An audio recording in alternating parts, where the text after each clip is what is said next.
आज तक रेडियो सुनता है सारा जहां। ज्ञान ध्यान।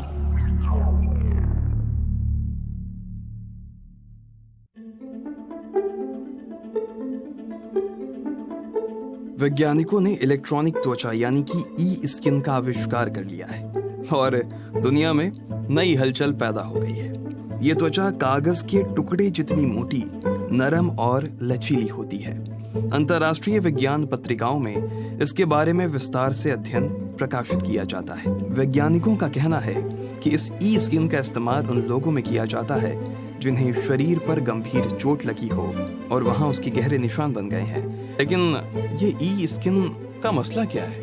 कैसे काम करती है ये? किस तरह ये बनती है? आज के ज्ञान ध्यान में हम इसी पर बात करेंगे। नमस्कार, मैं सूरज कुमार हूं। आप ज्ञान ध्यान सुन रहे हैं।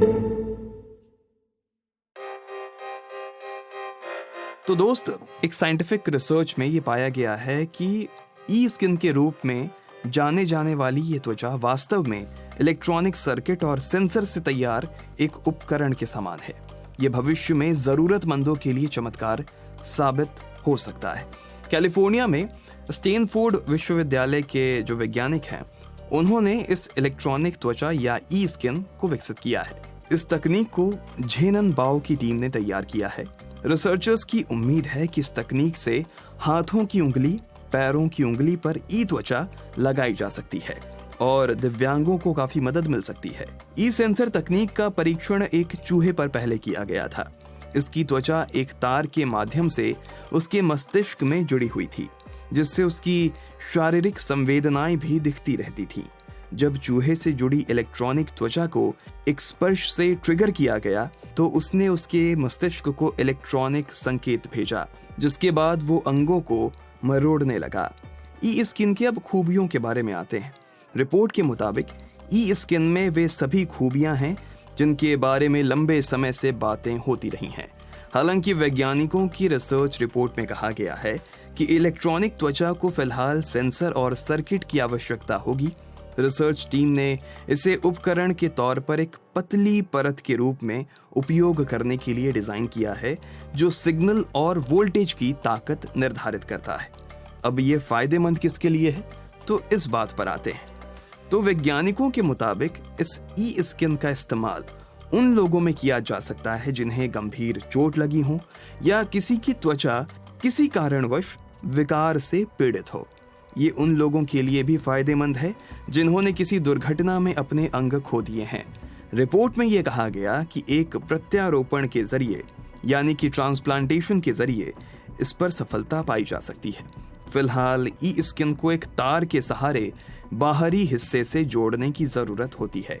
हालांकि त्वचा में सहज अनुभूति की दरकार अभी बाकी है, यानी कि स्पर्श, दबाव और तापमान पर उस त्वचा में कोई प्रक्रिया की संभावना कम है। अब रिसर्च टीम एक नरम और लचीली आर्टिफिशियल त्वचा विकसित करने की कोशिश कर रही है जो पहनने वालों को दबाव, तनाव या तापमान में बदलाव महसूस करा सके। तो आज के ज्ञान ध्यान में इतना ही। हमें उम्मीद है कि आपको यह एपिसोड पसंद आया होगा। अगर आपको पसंद आया तो लिख भेजिए। पता radio@aajtak.com है। और अगर आप इसे किसी एप्लीकेशन पे सुन रहे हैं जैसे जियो सावन, स्पॉटिफाई, तो वहाँ पर भी स्टार रेट करने का ऑप्शन आ रहा होगा। आप हमें स्टार रेट करके ये बता सकते हैं कि आपको ये एपिसोड कितना पसंद आया। कमेंट का भी ऑप्शन है, कमेंट कर सकते हैं और हम तक पहुंचा सकते हैं। इस एपिसोड के लिए साउंड मिक्सिंग का जिम्मा संभाला था नितिन रावत ने। मेरा नाम सूरज कुमार है। अब आपसे मैं इजाजत चाहूंगा। शुक्रिया।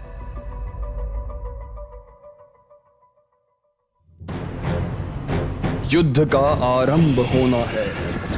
अन्याय के विरुद्ध न्याय की हुंकार उठेगी। दंड की सीमा का विस्तार होगा। हिरण्याक्ष, मैं वरा तुम्हारे प्राण हरने आया हूँ। यहाँ प्रायश्चित का अवसर भी मिलेगा। प्रभु, मुझसे भूल हो गई, मुझे क्षमा कर दीजिए। और सत्य असत्य की तुलना की जाएगी। तू क्षमा के लायक नहीं है दुष्ट। शंखनाद हो चुका है। देव और दानव युद्ध के मैदान में हैं। किंतु विजय किसकी होगी?